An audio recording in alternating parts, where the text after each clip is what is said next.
끝까지 보면 도움이 되는 마줌마TV입니다. 살다 보면 거주지를 옮겨야 할 때가 있습니다. 지금까지 이사를 한 번도 안 하신 분들은 거의 없으실 거라 생각됩니다. 이사를 갈 때면 늘 생각하게 되는 것이 있죠. 혹시 두고 온 중요한 물건은 없는지, 이사하는 과정에서 꼭 체크해야 하는데 미처 생각하지 못한 것은 없는지 등 의외로 확인하고 신경 써야 할 것들이 많습니다. 그런데 이사할 때 몰라서 못 받는 돈이 있을 수 있다는 것 알고 계셨나요? 당연히 받을 수 있음에도 불구하고 모르면 못 받는 것이 있습니다. 이제부터 이사할 때 이것 꼭 받으세요.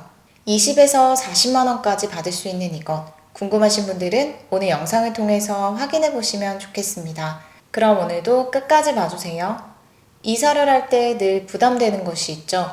전세 월세 가격도 만만치 않고 이사 비용도 들여야 하고 이사한 곳에서 수리해야 할 것들이 있으면 추가적인 지출도 생길 수 있습니다. 그런데 내가 당연히 받을 수 있는 돈도 받지 못했다면 세입자 입장에서는 당황스럽고 속상할 수 있죠. 오늘은 이사할 때 꼭 알고 있어야 하는 이것에 대해서 설명드리려 합니다. 전월세 계약을 체결한 세입자분들이라면 꼭 알고 있어야 하는 중요한 내용이며 매매 계약을 맺는 분들도 확인해야 할 사항들을 함께 안내드리겠습니다. 앞으로 이사 계획이 살면서 한 번이라도 있으신 분들이라면 꼭 확인해 보세요. 먼저는 세입자분들만이 아닌 매매 거래 시에도 반드시 챙겨야 하는 이것에 대해서 말씀드리겠습니다. 선수관리비, 즉 관리비 예치금입니다. 말 그대로 미리 받아놓는 관리비인데요. 관리비 예치금은 공동주택의 공용 부분의 관리 및 운영 등에 필요한 경비로 공동주택의 소유자로부터 징수하는 금액입니다.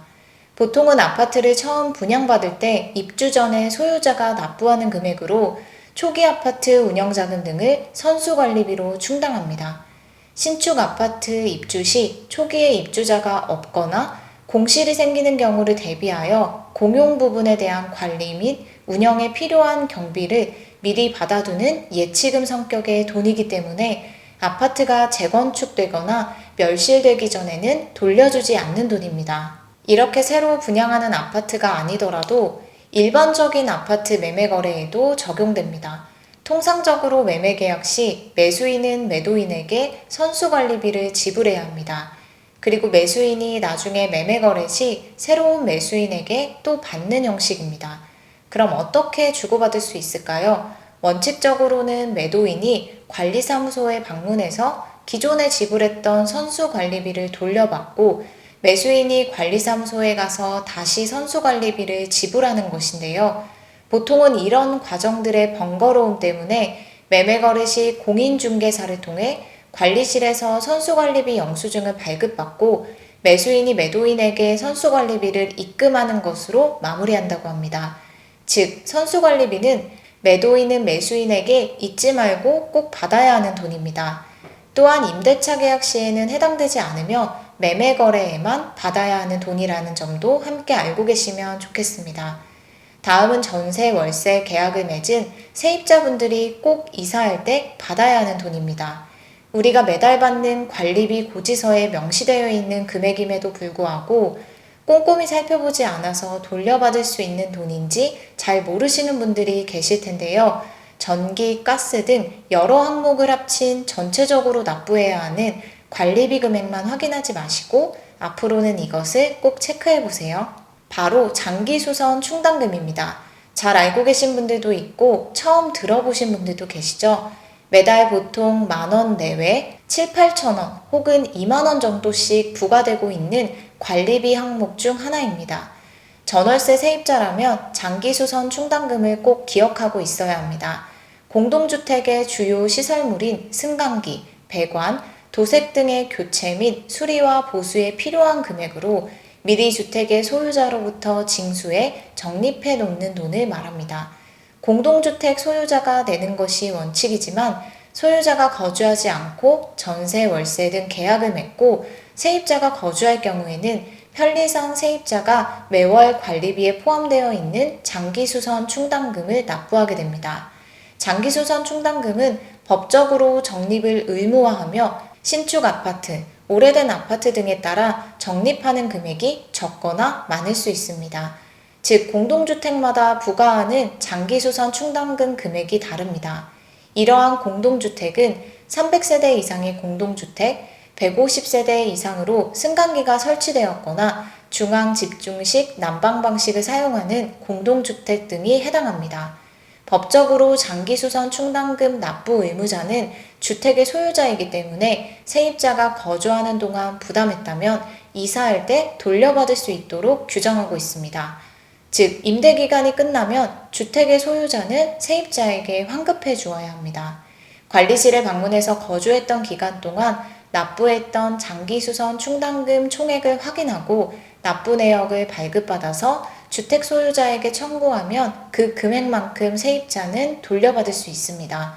임대계약을 보통 2년이라고 하고 만약 9,000원 정도의 장기수선 충당금을 매달 세입자가 납부했다면 2년 동안 냈던 21만 6천원의 금액을 돌려받을 수 있습니다. 그리고 만약 장기수선 충당금이 2만 원이라고 한다면 2년이면 40만 원에 달하는 금액을 받을 수 있는 것이기 때문에 오랜 시간 동안 거주했다면 돌려받는 장기수선 충당금 금액이 꽤 클 수 있습니다.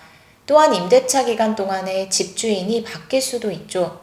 이럴 경우에도 새로운 소유자에게 요구해서 받을 수 있는 금액입니다. 따라서 아직 임대차 기간이 남아있는 공동주택을 매매했을 경우 매수인은 매도자로부터 장기수선 충당금을 받아두었다가 임차인이 나갈 때 정산해주면 됩니다. 그리고 만약 이사할 때 받지 못한다 하더라도 법적으로 10년 이내에만 청구하면 장기수선 충당금을 받을 수 있습니다. 그리고 만약 계약이 끝나고 이사를 왔는데 집주인이 장기수선 충당금을 반환해주지 않는다면 반환 소송 제기도 가능합니다. 소멸시효는 10년으로 최대 10년까지 청구 가능합니다. 그리고 관리비 항목에 보면 수선유지비라는 금액도 있는데요. 장기수선 충당금과 함께 매달 관리비 고지서에 부과되는 금액으로 매달 그달에 필요한 수리 및 보수에 필요한 금액입니다. 예를 들어 공동현관 전구교체, 수질검사, 화단 관리 등에 쓰이는 돈으로 실거주자 납부 의무로 소모성 관리비이기 때문에 돌려받을 수 있는 돈이 아닙니다. 즉, 공동주택의 소유자가 거주하던 세입자가 거주하던 실제 거주하고 있는 사람이 납부해야 하는 금액이라고 이해하시면 됩니다. 오늘은 이렇게 이사할 때 우리가 반드시 알고 있어야 하는 내용에 대해서 살펴봤습니다. 세입자분들은 장기수선 충당금을 꼭 확인하시고 매매 거래하시는 분들은 수선관리비를 꼭 기억하시면 좋겠습니다. 오늘 영상도 끝까지 봐주셔서 정말 감사합니다. 구독과 좋아요, 알림 설정 꼭 부탁드립니다. 감사합니다.